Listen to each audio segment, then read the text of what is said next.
Good morning, good morning.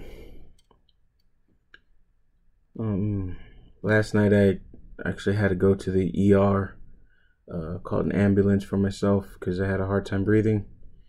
I said in previous videos that I had an upper back issue. I re-aggravated it. Today's Saturday. I re-aggravated it on Monday, and I was having problems pretty much all week. Made an appointment to go and see the local Bone and Joint Institute here in Southeast Georgia, and they were talking like next week Tuesday. I was like on Wednesday. I said I did that. I couldn't wait that long. Talked to a guy that did doing work at my house, and he told me about the urgent care here. So I was like, all right, let me go check them out, because he told me about the Bone and Joint Institute because he's had back problems. That was Wednesday. Yeah, no, Wednesday. So then Thursday I went to the urgent care, and they said pretty much it's just muscle spasms, just a hurt muscle. Later, of course, found out there was a pull strain muscle. But they sent me home and gave me a prescription. Walgreens servers were down, so I couldn't even fill the prescription for a muscle relaxer. So I got BioFreeze, and I got the cream and the pad. Had to actually use a pole with a napkin on it to apply it. And because I live by myself. There's nobody else here. My neighbor is an older lady, and this was in the middle of the night, and I don't know her like that to be like, hey, you can rub my back. Even the person I'm talking to, she lives in Jacksonville, so it's just like, no offense to her, of course, but this, like, I don't know her like that either, so she would do it though, I think, but still, you're on your own, right? Talk about the MGTOW stuff. This is exactly what I was talking about in my previous videos, where it was on the more emotional side, thinking about, who's going to be there for you when you're sick, what happens when you're sick, I think is the title. I made like 3 parts or 4 parts to that. And a lot of people talk this, rugged individualism, you can do everything by yourself. But it's crazy when you're in that position. There's nobody else around you. There's nobody to even, thankfully there's nobody to panic. But there's nobody even to say, hey, listen, I'm going to rush you to the hospital. We're not waiting for an ambulance. Thankfully, I thought I was still kind of like coherent in thinking when this was all happening. I had a serious muscle strain or a serious muscle spasm, cramp. After getting up, I could feel my chest tightening and pretty much pulling down to where it was hard to breathe. And this is my right shoulder blade. It just started to pull, and then that pulled muscle in the front of my chest. I was just like, well, I gotta relax this, just try to think and not panic. I gotta relax this. So I said, you know what, let me go take a shower. Took a hot shower, and but with taking the hot shower, that helped me, and then I focused on my breathing. I've always been a big person with breathing in terms of like when I have to train athletes to help them get through cramps, muscle spasms, or anything else like that, and to also exert the most force when throwing a shot put, discus, or even making a block coming off the line and stuff like that, because I was a football offensive and defensive line coach, as well as a shot put and discus coach for my old high school, probably about a year or so ago, or 2 years ago now. So I did that for 3 years. So I trained these kids on how to control themselves, lower their heart rate, so on and so forth. And it's very important to breathe and know those techniques, and just not Lamaze, just calm your heart rate down, provide more oxygen to the muscle so they can calm down, and go from there. So I was able to do that. I didn't even like soap up or nothing, man. I just let the water run on me. Um, After that, I was able to get out the shower. I barely was able to put on this hoodie and my pants. It was horrible. Not being even able to get dressed. It was so bad that I put socks, because I knew my feet would be cold. I put socks in my hoodie because I was just gonna have them put it on for me in the ambulance or at the hospital, because I knew it would be cold. So ambulance comes in, got the automatic door locks and everything, so I let them in without having to walk all the way to the door. You do the vitals, they get me to the hospital. I had already sent out a message to my family over WhatsApp and my business partner Jermaine, and let them know, hey, listen, I'm going to the hospital. I'm having a hard time breathing, because my business partner Jermaine, he's also my manager at my day job, and he what's it called? He already knew that I was messed up, so I had let him know, hey, listen, man, I'm going to the hospital for this shit. And we've been friends for a long time. Like, that's my brother. Then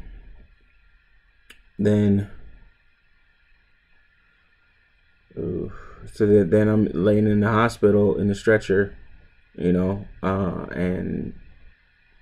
it's painful. Doing x-rays, getting up, gravity, like you can feel every bit of gravity when your blood is moving around and stuff.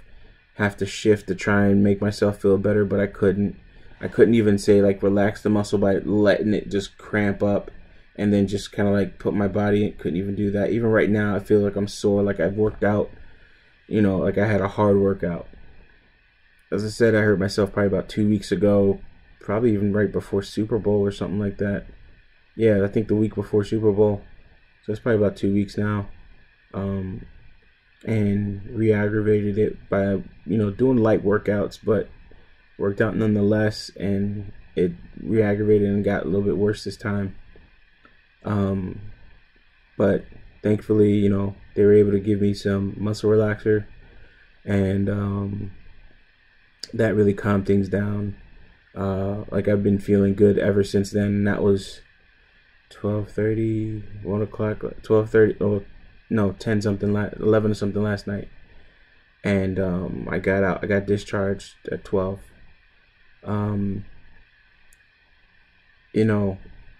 I wasn't scared in the sense of like, oh my god, at one point I was just like, could this be it? And then I just said, man, fuck that shit. No, I was like, nah, it's not happening. So I focused on the breathing. That really helped get me through it. I'll probably put this under the community thing, or community category or title. And it's just this rugged individualism stuff. It's cute for a second. I never really believed in it. I believe in, helping out people, building a community around yourself, building a group of people that you can actually do something with when things go bad, that you can help and that can help you. Not to use them, but to understand that, hey, it's a symbiotic relationship. Calling in favors and things like that. One of the things where it really hit me, and get to the point of this video after all that whole story and perfunctory, if you will, but one of the things that really hit me were, of course, the community that I've built around myself was really important, was just when I get a ride home. When they discharge you, do you have Medicare or Medicaid? No. Well, it's not covered by the hospital. So many people don't give a fuck. They don't really care. It's a job to them. They see people go freak out and die. They're desensitized from the shit. I understand it. It is what it is. Like, people come to me freaking out about their computer. I'm like, don't worry about it. It's a hard drive. Sorry, you lost all your data. Oh my god, my whole life. Yeah, that sucks. All right, $50. And it's like, I understand it, but I live in a small town, what I consider a small town. It's like 15,000 people. There's no Uber here. Taxis don't run 24/7. How you gonna get a ride home? So thankfully, with the little bit of community building, and this is why it's so important to build a community, even with all of that stuff I said earlier. My hands are always ashy. I never put lotion on before video. That's a downfall. But They put up a sign a couple weeks ago for the local sheriff, and the captain called me. He asked, hey, if there's, can we put up a sign? Anything you need, just give me a call, Mr. Bogle, blah, blah, blah. I was like, all right, cool. I sure as shit called him. Called in a favor. And he was going to send a patrol car out to come and get me. Kind of asked why I was in the hospital. And I'm like, I'm hurt. But, he was actually going to send a patrol car to get me. Before I called him, I called the guy that does work for me at the house here. And I always give him extra money. And he's always a nice guy. And I hire him, or I keep hiring him just because he answers. He shows up. I always give him extra because he answers. He shows up. So he actually answered the phone and showed up for me and came and got me from the hospital. So I didn't have to. I called up the favor to the cop, so he was going to come through, but that favor's kind of done with, if you will. But he the gentleman came and got me, shot him a quick 40 just for appreciation. Like, listen, man, just take it. He's like, nah, man, you don't have. I was like, bro, don't refund it. Don't play that shit with me. I appreciate you. This is not just, oh, I paid you for that. I don't owe you shit. This is, oh, listen, that's really, like, you looked out for me. Appreciate it. Like, I should have gave him 50. I gave him 40. But I was thinking about my budget. Thinking about my fucking budget. Now I can actually kind of laugh and sneeze. A couple of days ago, man, I couldn't even sneeze. Like, it was pretty bad. So, listen, you could be a rugged individual all you want. Just understand the limitations of your individualism. Understand the limitation of you as a single person, an individual in this world, and not having any type of help whatsoever. They'll come and pick you up, charge you for the ambulance ride, charge you for the visit, take all types of time, of course, to help you while you're in pain. And I knew this, so I had to calm down. I'm not the only person in the hospital. There's other things going on. While you're in there in pain, the lady's giving you an iPad. Initial here, initial here, initial here. Sign here, sign here. I know you're in pain, Mr. Bogle. Go ahead and sign here. Next. Okay. Literally that many times. And I'm dying. She sees it on my face. Every 2 seconds. What's your date of birth? 11/20/1985. Like, I have to repeat this shit. And I have to stay calm. I'm not trying to lose it. I'm not trying to go crazy on them or anything else like that, because it doesn't help. Being calm in those situations as best as possible, focusing on your breathing, focusing on the thing that's going to actually help you get through this more than anything, is very important. And a lot of people don't understand this. And I just wanted to make a quick video about this. It's 13 minutes. Real quick, ain't it? I wanted to make a video about that. The questions that people ask you when you're in your moment of need, vulnerability, and pain. From the guy in the ambulance saying, hey, you live here by yourself? Bitch, if I don't, what? Like, why are you asking? And some of these procedural questions, some of these they want to see if you're ambushing them. You got meth or some other bullshit, whatever the fuck. I don't know. And they deal with it all the time, but they have to go through that stuff. So it is what it is. Being asked, hey, why are you in the hospital? Bitch, I need a ride, man. You coming to get me or not? That's rude. It is what it is. They don't have to do anything for you. They don't owe you anything. You're an individual. You got to pay for your way. Or you got to pay your way through it. And if need be, for you to get home, you're going to have to walk 3 miles in 50-degree weather. Just to get home. So, with that being said, don't be a rugged individual. Don't be a MGTOW that doesn't have anybody around him. It's not really MGTOWs. That's not mostly how they deal with, like, they have people around them. I understand that. Don't get me in the comment section.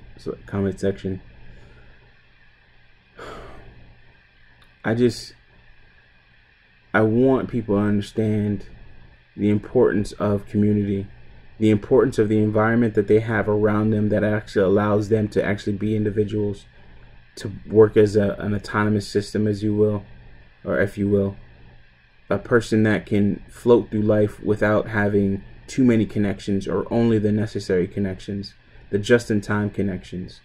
We're seeing how the just-in-time manufacturing and delivery process has broken down, how fragile it is.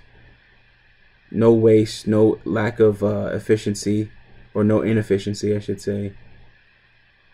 But as soon as that system breaks, power goes out, there's no surplus, there's nothing, people didn't prepare for this.